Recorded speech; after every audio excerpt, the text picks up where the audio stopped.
Imagine a Harvard-educated finance executive. He lives in an 18,000 square foot mansion with 2 swimming pools and 11 bathrooms. Yet, despite his pedigree, he goes completely bankrupt. Around the exact same time, a rural gas station attendant who spent his life chopping his own firewood passes away. He leaves behind a massive $8 million fortune. How does a financial genius lose absolutely everything while a humble janitor builds an unstoppable empire? Everything we are taught about getting ahead is backwards. We are trained to measure success by what we can see. We assume the guy in the custom suit driving the imported sports car is winning the game, while the guy driving the 10-year-old Honda is losing. The numbers tell a terrifyingly different story.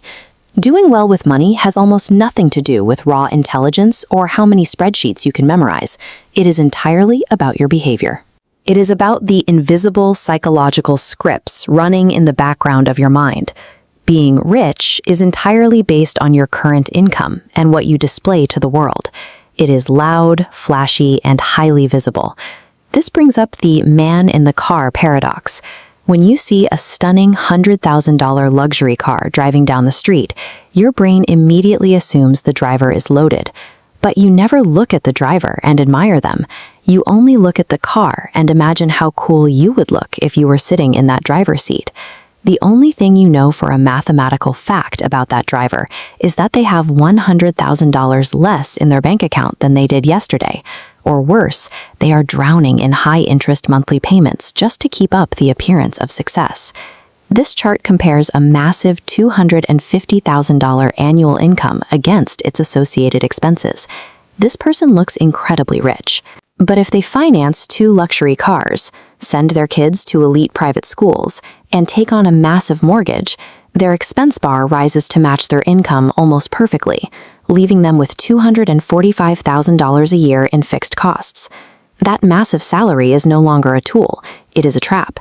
If their boss screams at them or their industry collapses, they are instantly ruined. They cannot afford to miss a single paycheck. Now look at a person earning $70,000 a year, but living quietly. True wealth is completely invisible. It is the money you intentionally choose not to spend, the luxury car you didn't buy, the first-class upgrade you passed on, and the quiet investment portfolio that nobody else gets to see. Most people treat saving as delayed spending. They save up for a new TV or a fancy vacation, but the wealthy understand the mechanical power of capital. Every single dollar you save is not a delayed purchase. It is a dollar of pure freedom. By aggressively funding an investment account, they build a freedom fund. With a massive financial cushion, everything changes. A rent hike or a sudden medical emergency becomes a manageable inconvenience instead of a life-destroying disaster. They use their money to buy assets, things like index funds or real estate that generate cash while they sleep. The ultimate flex is not wearing a designer wardrobe. It is waking up on a Tuesday morning and realizing that absolutely nobody owns your hours. We obsess over the startup founder who made billions overnight. But getting rich and staying rich require 2 entirely opposite mindsets. To get rich, you have to be aggressive and step into uncertainty. To stay rich, you need intense paranoia and a profound respect for how quickly money can vanish. Mike Tyson made over $400 million during his boxing career. He was an aggressive, untouchable earner. Yet by 2003, he was staring at $23 million of debt. He failed to switch gears. Sam Bankman-Fried built a $26 billion empire and lost every single cent of it because he recklessly refused to manage his downside risk. The skills that make you money will actively destroy your wealth if you do not learn how to survive. Compare that to Warren Buffett. He does not chase wild trends or leverage his money to the absolute ceiling. He invests only in things he completely understands. His biggest advantage is simply his humility and his focus on survival. He built a massive margin of safety by refusing to buy flashy lifestyle upgrades.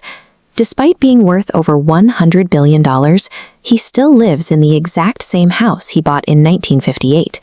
He didn't constantly interrupt his compounding to buy flashy toys. He executed a reasonable plan and never stopped. Because of that, out of his massive fortune, over $81 billion was generated after his 65th birthday. He stayed in the game long enough for compound interest to do the heavy lifting. To survive long enough to let your money compound, you have to conquer the most dangerous psychological trap of all, the illusion of never enough. Bernie Madoff already had hundreds of millions of dollars in highly legitimate, perfectly legal wealth. He had already won the game. But because he never defined what enough meant for his own life, he risked it all to chase more and ended up destroying everything. If you are constantly comparing yourself to the next guy, the finish line will keep moving further away. True financial success is about having absolute control over your own desires, rather than acquiring more visible liabilities than your peers. The choice is yours, but it starts with rewiring the software running in your brain. Start auditing your numbers without ego. Track your net worth.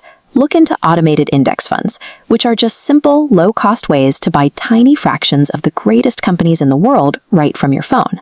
You cannot out-earn a broken money script, but you can overwrite it. Are you playing the visibility game or the survival game?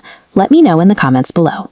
If you are ready to finally escape the rat race, hit the like button right now and hit subscribe to follow Let's Call It What It Is.